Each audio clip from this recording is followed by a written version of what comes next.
करते हैं। राजस्थान में जो है मंत्रिमंडल का विस्तार नहीं हो रहा है और लगातार इस पे हम चर्चा कर रहे हैं। एक बार फिर मुख्यमंत्री का दिल्ली दौरा है और जो है लगातार वो दिल्ली आ रहे हैं इस बात पर चर्चा करने की कि मंत्रिमंडल का विस्तार हो तो कब हो और हो तो कैसे किया जाए, कैसे जातियों का समीकरण बैठाया जाए, कैसे जो है वो क्षेत्रों का समीकरण बैठाया जाए।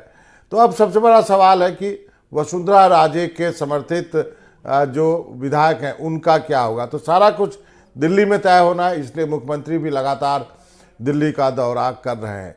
राजस्थान में क्या मध्य प्रदेश और छत्तीसगढ़ की तर्ज पर बीजेपी सरकार के मंत्रिमंडल का गठन होगा?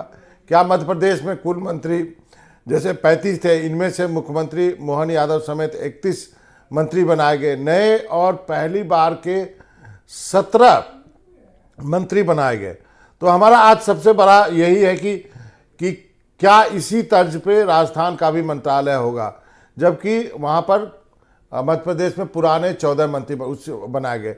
छत्तीसगढ़ में कुल 13 मंत्री है, मुख्यमंत्री विष्णुदेव साय के समेत 11 मंत्री बनाए गए, जिसमें 7 जो है नए हैं और पुराने केवल 4 हैं। तो ये जो रेशियो है, क्या इसी के आधार पर यदि हम राजस्थान की बात करें तो राजस्थान में कुल 30 मंत्री बन सकते हैं। भजनलाल शर्मा और 2 डिप्टी सीएम को मिला दे तो 3 मंत्री बन चुके हैं। तीनों पहली बार मंत्री बने या मुख्यमंत्री बने भजनलाल। तो राजस्थान के मंत्रिमंडल में कितने नए और कितने पुराने मंत्री होंगे, यही सबसे बड़ा सवाल है, क्योंकि नए और पुराने नेताओं का संतुलन बैठाकर मंत्रिमंडल का गठन किया जाएगा। इसके लिए बीजेपी में मंथन चल रहा है और मंत्रिमंडल गठन में देरी हो रही है। लेकिन लोकसभा चुनाव के मद्देनजर पूर्व सीएम वसुंधरा राजे के खेमे और पुराने दिग्गज नेताओं को भी साधना जरूरी है। मध्य प्रदेश और छत्तीसगढ़ में हुए कैबिनेट गठन से राजस्थान के पूर्व मंत्रियों को कुछ राहत भी नजर आती है। वहीं क्या यहाँ गुजरात की तरह पूरा वो फार्मूला ना लागू कर दिया जाए, जहाँ पर कि पिछले विधानसभा चुनाव के बाद 25 में से 22 पुराने चेहरों को बदल दिया गया था और गुजरात में केवल 3 पुराने मंत्री को रखा गया था। तो मुख्यमंत्री के अलावा 9 नए मंत्री बने थे और जो है क्या गुजरात का मॉडल जो है वो राजस्थान में अपनाया जा सकता है, ये सबसे बड़ा सवाल है।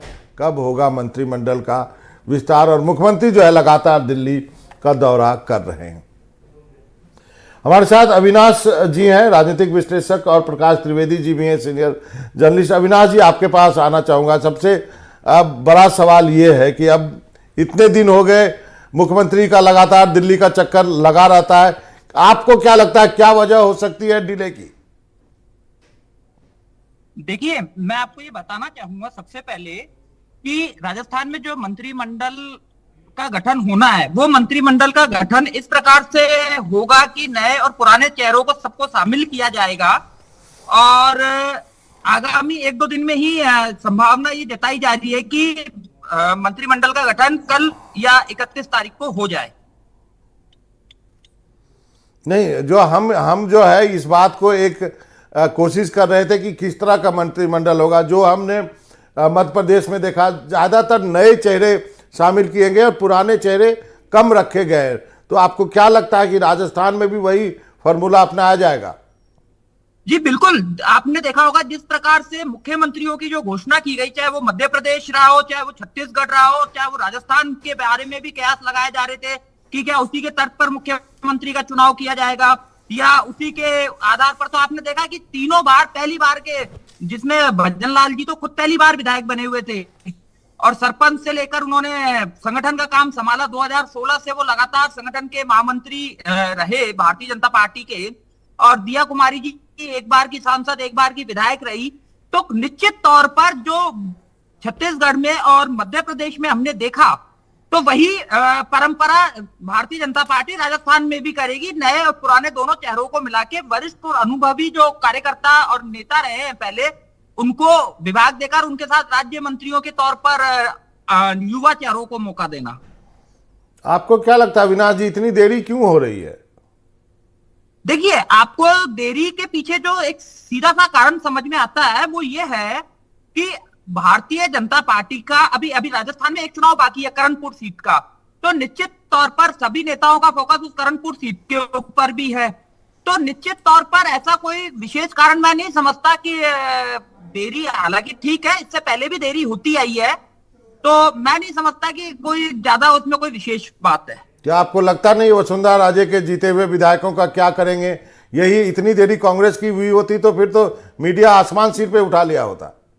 देखिए जी, बिल्कुल वसुंधरा जी बहुत वरिष्ठ कार्यकर्ता हैं भारतीय जनता पार्टी की राष्ट्रीय उपाध्यक्ष भी हैं, तो निश्चित तौर पर ऐसा कुछ भी नहीं है कि वसुंधरा राजे समर्थक अलग हैं या कोई और समर्थक अलग हैं। तो मैं नहीं समझता। हाँ, वसुंधरा जी अब क्योंकि पार्टी के कार्यकर्ता है सब, कोई किसी का समर्थक, कोई किसी को नेता मानता हुआ एक बात अलग हो सकती है, लेकिन सारे जितने भारतीय जनता पार्टी के जो कार्यकर्ता है वो एक संगठन के लिए काम करते हैं, भारतीय जनता पार्टी के लिए काम करते हैं, ना कि किसी व्यक्ति विशेष के लिए। जी, हमारे साथ प्रकाश जी भी हैं, प्रकाश त्रिवेदी जी भी। प्रकाश जी, आपके पास आता हूँ। एक जो हमने ये समझने की कोशिश की कि यदि राजस्थान में मंत्रिमंडल का विस्तार होगा तो कैसे होगा, तो एक फार्मूला ये निकला कि यदि हम मध्य प्रदेश की बात देखें तो 17 नए चेहरे, 14 पुराने चेहरे। यदि छत्तीसगढ़ की बात करें तो 7 नए चेहरे, 4 पुराने चेहरे, यानी नए चेहरे को तरजीह दी गई है। यहाँ पे राजस्थान में तीनों नए चेहरे हैं, पहले शपथ लिए। क्या आपको लगता है कि यही रेशियो राजस्थान में भी देखने को मिलेगा? बिल्कुल, केंद्रीय नेतृत्व ने जिस तरह से राजस्थान में मुख्यमंत्री के रूप में एक बड़ा बदलाव किया है, तो मध्य प्रदेश, वहां के राजस्थान के मंत्रिमंडल में भी वह बदलाव निरंतर आपको नजर आने वाला है। और अभी आज मुझे ऐसा लगता है कि आज शाम तक ये फैसला हो जाएगा। और राजस्थान एक ऐसा प्रदेश है जिसमें क्षेत्रवाद के साथ साथ जातिगत समीकरण भी काम करते हैं। इसलिए जो राजस्थान अलग अलग हिस्सों में बटा हुआ है, मारवाड़ है, मेवाड़ है, हड़ौती है, शेखावटी है, सभी क्षेत्रों से प्रतिनिधित्व मंत्रिमंडल में देना पड़ेगा, क्योंकि अभी मुख्यमंत्री सहित तो जो दोनों उप मुख्यमंत्री हैं वो जयपुर और उसके आसपास से ही आते हैं। इसलिए एक बड़ा प्रदेश क्षेत्रफल की दृष्टि से राजस्थान है। इसलिए राजस्थान का एक हिस्सा भांगर भी है, एक शेखावटी भी है, सारे हिस्सों से मंत्रियों को लेना पड़ेगा। अनुभवी और ऊर्जावान चेहरों का एक समीकरण जरूर बनेगा। लेकिन इस बार केंद्रीय नेतृत्व ने अपने जो भारतीय जनता पार्टी के तीनों शासित प्रदेश जो विजयी प्राप्त की है, उनमें भारतीय जनता पार्टी प्रशासन में एक नया प्रयोग करने जा रही है। जो सूचना है कि वो जो मंत्रिमंडल का एक सिस्टम होने वाला है, एक जो सरकार चलाने का सिस्टम होने वाला है, जो एक प्रचलित सिस्टम है उसमें कुछ थोड़ा सा बदलाव करने वाली है। और एक प्रकृति के मंत्रालयों को मिलाने का एक प्रयास किया जा रहा है। मध्य प्रदेश में भी अभी आपको देखने को मिलेगा, छत्तीसगढ़ में भी मिलेगा कि शिक्षा का एक ही मंत्री होगा, धर्मस्व संस्कृति का एक ही मंत्री होगा। और इस तरह से जो फ्लैगशिप मंत्रालय होते हैं उसमें अनुभवी मंत्रियों को रखा जाएगा।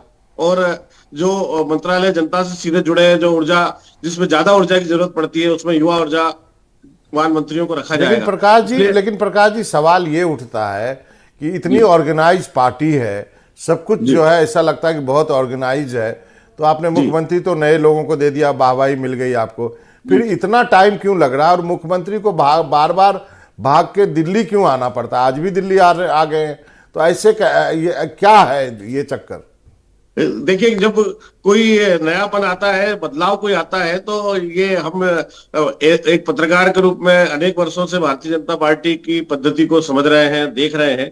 तो उसमें आप भी जानते हैं मनोरंजन जी, आप बहुत निकटता से जुड़े हुए हैं कि भारतीय जनता पार्टी का जो निर्णय का सिस्टम है वो अपनी पार्टी के अलावा उसका एक सिस्टम अपने संगठन में भी है, जिसको हम राष्ट्रीय स्वयंसेवक संघ भी कह सकते हैं या विचार परिवार भी कह सकते हैं। तो चूंकि सत्ता राजस्थान में आई है, छत्तीसगढ़ में सत्ता प्राप्त की गई है, मध्य प्रदेश में सत्ता आई है, तो इन सब चीजों को दृष्टिगत रखते हुए लोकसभा चुनाव की दृष्टि से गहन गंभीर विचार इस पर किया जा रहा होगा। और चूंकि आप नरेंद्र मोदी जी की, अमित शाह जी की, या जो इन प्रदेशों के प्रभारी महासचिव हैं, जो निर्णय लेने वाली टोली है, उसकी अपनी एक व्यस्तता अभी कुछ दिनों से लोकसभा के चलने के कारण भी रही है, और राष्ट्रीय परिषद की बैठक, राष्ट्रीय कार्यकारिणी की बैठक के कारण भी रही है। उसके बाद आज जैसे ही अमित शाह कुछ फ्री हुए हैं, उन्होंने आज मोहन यादव जी को भी बुला के बात की है। अभी कुछ देर पहले ही मोहन यादव जी ने का और उनकी मुलाकात हुई है। इसी तरह से शाम को श्री भजनलाल जी भी दिल्ली पहुंचने वाले हैं, और आज ही लेकिन प्रकाश जी, दिक्कत तो ये भी है ना कि आप वसुंधरा और उनके जो समर्थक विधायक है वो तो जीत के आए, इसे तो आप इनकार नहीं कर सकते, बड़ी संख्या है। आप उनको नाराज नहीं कर सकते क्योंकि आपने जो है लोकसभा चुनाव में मिशन 25 भी किया हुआ है, तो ये सब दिक्कत तो है ना, मतलब यहीं पे तो बैलेंसिंग एक्ट करना है। जी जी, जो मध्य प्रदेश में मंत्रिमंडल का गठन जिस तरीके से किया गया, मंत्रियों का चयन किया गया है, जो छत्तीसगढ़ों में किया गया है, तो अब वो कद और कद्दावर जैसे शब्द भारतीय जनता पार्टी के लिए बेमानी हो गए, क्योंकि सबके कद दिल्ली ने नाप दिए हैं। मनोरंजन जी, आप अच्छे से जानते हैं। ये आपने सही शब्द का यूज किया, सही शब्दों का प्रयोग किया। बहुत दिनों बाद कद सुना मैंने, कद और कद्दावर को काट के बराबर कर दिया गया है, बराबर कर दिया गया। इसलिए अब सिर्फ मध्य प्रदेश में मोहन यादव और छत्तीसगढ़ में विष्णुदेव साय और राजस्थान में भजनलाल ही बड़े कद के नेता बचे हैं। बाकी किसी का ख्याल केंद्रीय नेतृत्व रखेगा, इसकी संभावना बहुत कम है। और केंद्रीय नेतृत्व सिर्फ लोकसभा चुनाव के दृष्टिगत ही निर्णय लेगा। और जो राजस्थान की अपनी एक राजनीतिक प्रकृति है, सामाजिक प्रकृति है, क्षेत्रवाद और जातिगत चीजों की, उसका जरूर ध्यान रखा जाएगा। जी, हमारे साथ हमारे सहयोगी बाल वीरेंद्र भी जुड़े हैं। आप प्रकाश जी बने रहिए, आपके पास भी आऊँगा। बाल वीरेंद्र बताइए, अब जो है कल भी बात होती है, आपसे रोज बात कर रहा हूँ, आज क्या अपडेट है मंत्रिमंडल को लेकर के? जो चीफ मिनिस्टर तो दिल्ली का चक्कर लगा ही रहे हैं, उसके अलावा बताइए मुझे।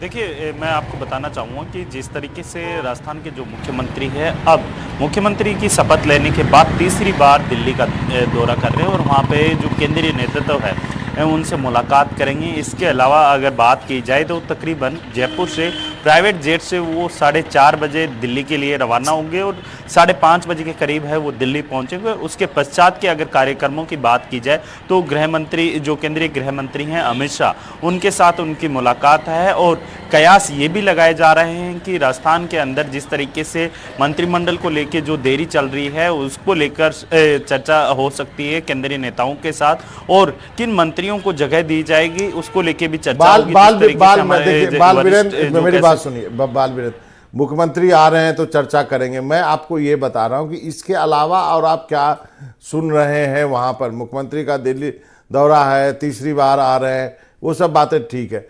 वहां पे क्या है, लोग तो बातचीत कर रहे होंगे ना आपस में, जहाँ पे आप किसी से मिलते हैं, फैमिली में भी बात होती होगी, जहाँ पे आप रिपोर्टिंग करने जाते हैं, कोई चाय दुकान पे भी बातें हो रही होगी, सब बोल रहे होंगे कि यार कब बनेगा मंत्रिमंडल, और हर आदमी का एक मंत्रिमंडल खुद बना के रखा होगा। उन चर्चाओं के बारे में हमें बताइए, हमारे दर्शकों को बताइए। देखिए, अभी जब हमारी युवा वर्ग के जो लोग हैं उनसे बात हुई तो उनका साफ तौर पे कहना है कि राजस्थान के अंदर भजनलाल सरकार आई है, वो युवाओं के हित में कार्य कर रही है।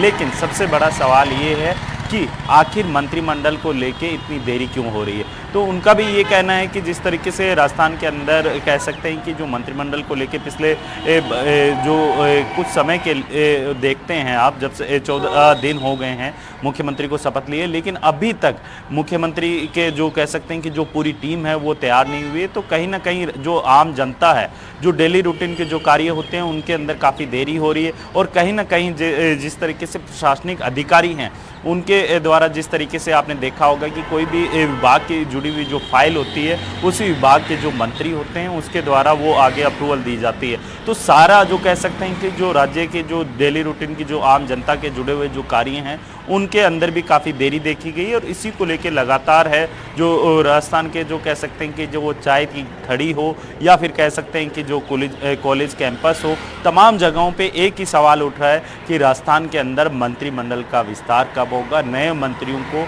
जगह कब दी जाएगी, जिससे क्या है कि राजस्थान की जनता के जो कार्य रुके हुए हैं उनके अंदर एक गति दी जा सके। जरूर, सही बात कही है प्रकाश जी। आप जो आपने बाल वीरेंद्र की बात सुनी, अब आप बताइए, लोगों की चिंताएं ये हैं, लोग भी चाहते हैं कि अब बहुत हो गया, 15 दिन होने को आए, एक पखवाड़ा हो गया, अब तो मंत्रिमंडल बना लो।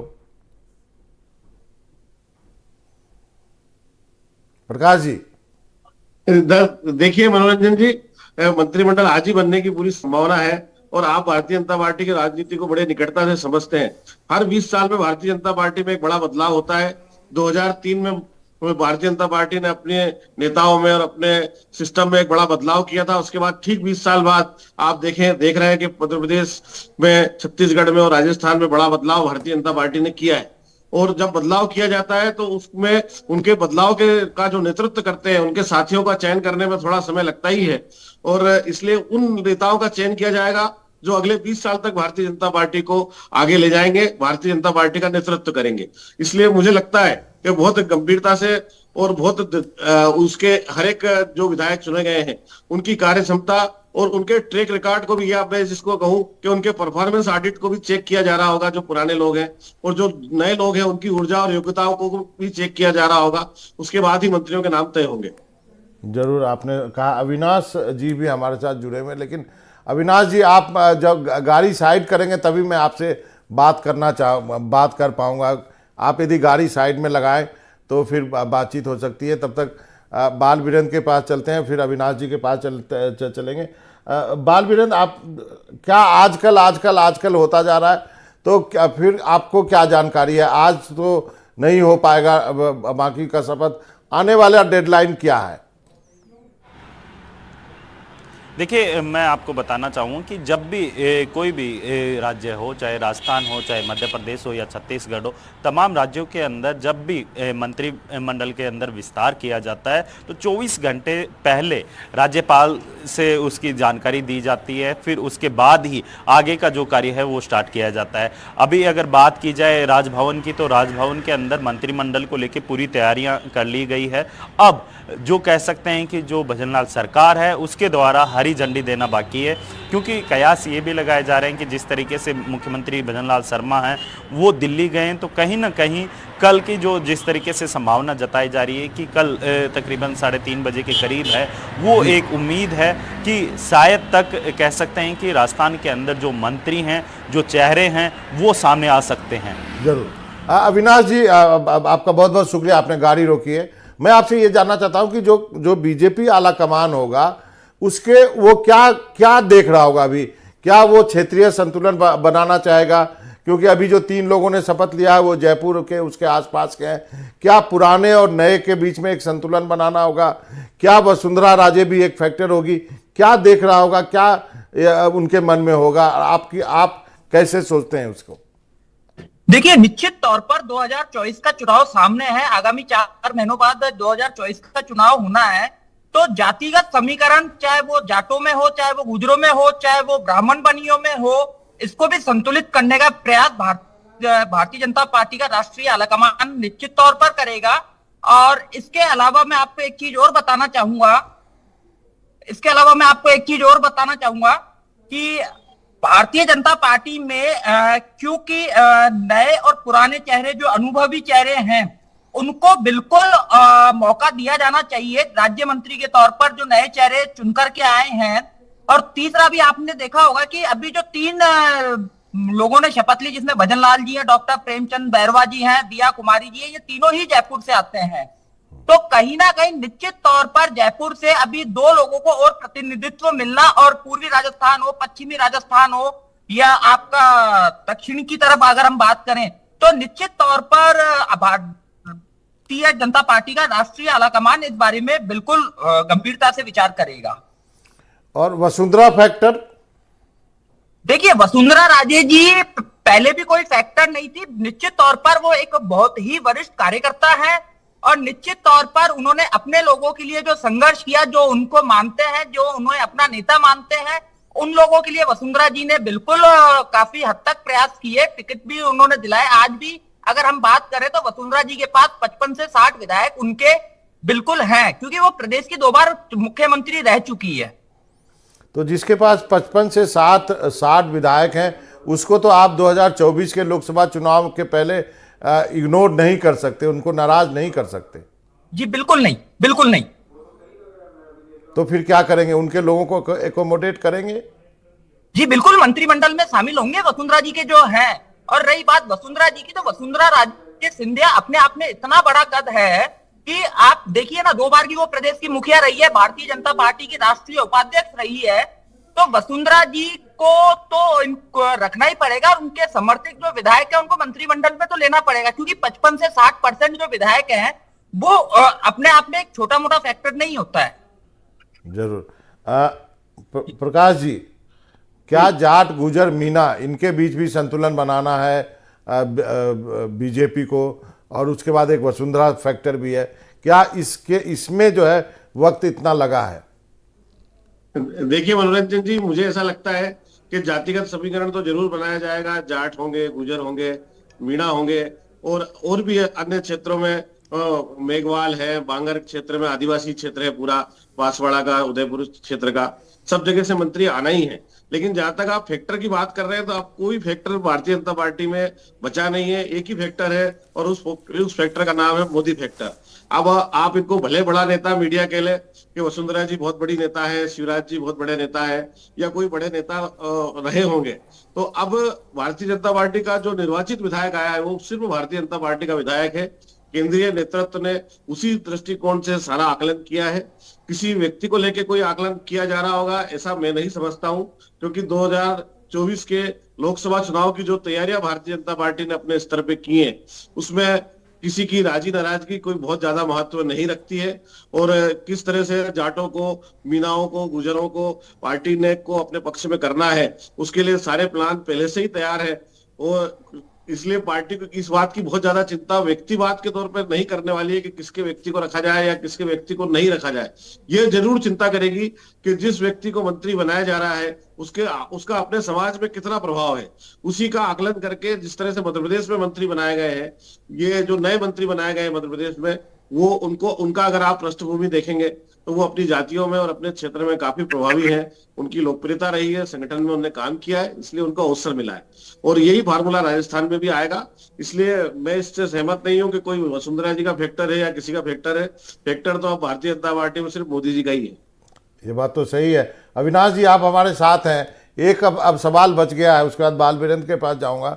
अविनाश जी, ये जो आपने सांसद लड़ाए हैं, तो सांसद को विधायक बनाने लड़ाए हैं, या ये जो तीन जो है बाबा, किरोड़ी और राठौर साहब, इनको मिनिस्टर बनाएंगे कि नहीं बनाएंगे आप? देखिए, मैं आपको ये बता दूं, निश्चित तौर पर किरोड़ीलाल मीणा जी एक बहुत ही वरिष्ठ कार्यकर्ता है। मीणा समाज से आते हैं वो। राजेंद्र राठौड़ भी राजपूत समाज से आते हैं। तो निश्चित तौर पर, क्योंकि संविधान में एक ऐसी व्यवस्था है कि आप 6 महीने बाद आप चुनाव लड़ सकते हैं, तो मंत्रिमंडल में ये शामिल, जहां तक मेरा मानना है, तो किरोड़ीलाल जी बिल्कुल निश्चित तौर पर मंत्रिमंडल में शामिल होंगे। और राजेंद्र राठौड़ जी भी एक वरिष्ठ कार्यकर्ता। मैं सांसद राठौर की बात कर रहा हूं। मैं सांसद राठौर की बात कर रहा हूं। राज्यवर्धन राठौड़ की बात कर रहा हूं। राज्यवर्धन राठौड़ बिल्कुल निश्चित तौर पर एक युवा और एक अनुभवी नेता है। सांसद रह चुके हैं, उनको तजुर्बा है सत्ता का, उनको मालूम है कि कैसे। तो निश्चित तौर पर राज्यवर्धन सिंह राठौड़ राजस्थान की सरकार में कैबिनेट मंत्री का दर्जा प्राप्त करेंगे।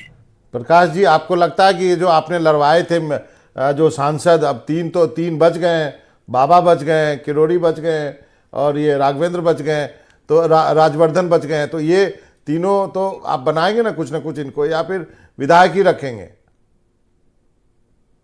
पार्टी करेगी, मुझे भी ऐसा लगता है। क्या सुनाई नहीं दिया?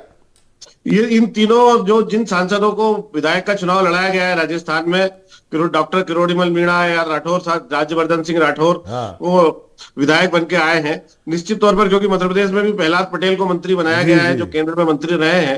राज्यवर्धन सिंह भी केंद्र में मंत्री रहे हैं, इसलिए इस तरह का कोई परहेज उनको होगा राज्य में कैबिनेट मंत्री बनने में, ऐसा मैं नहीं समझता हूं। और उनको जरूर मंत्री बनाया जाएगा। बाल वीरेंद्र, आपने कहा कि अगले 24 घंटे जो है वो काफ़ी महत्वपूर्ण है। जो क्या कह रहे हैं नेतागण, सबको ये होगी दुखी कि अब तो बीजेपी में तो ऐसा हो गया ना कि किसी का भी चांस लग सकता है। मतलब अब तो ऐसा है कि किसी को मायूस होने की जरूरत नहीं है। यदि लगा तो अब आपकी लॉटरी लगनी है तो लग जाएगी आपकी। तो क्या सारे नेता क्या इस बारे में होपफुल है कि उनका भी, कि मेरा भी दिन आएगा टाइप से?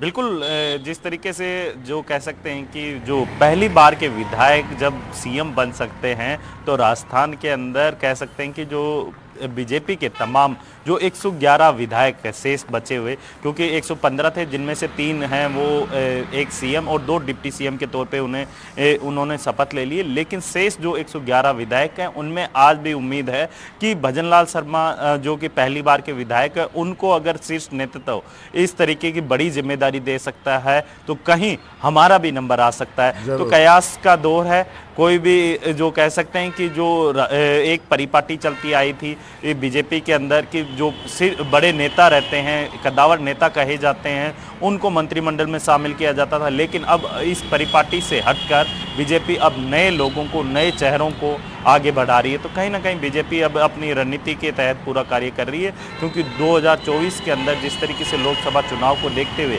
बीजेपी, चाहे वो जातीय समीकरण हो, चाहे वो क्षेत्रीय समीकरण हो, हर समीकरण को साधने की कोशिश कर रही है। जरूर जरूर, ये कितनी अच्छी बात है कि ये हालत हो गई है बीजेपी में कि सभी को है कि उम्मीद है।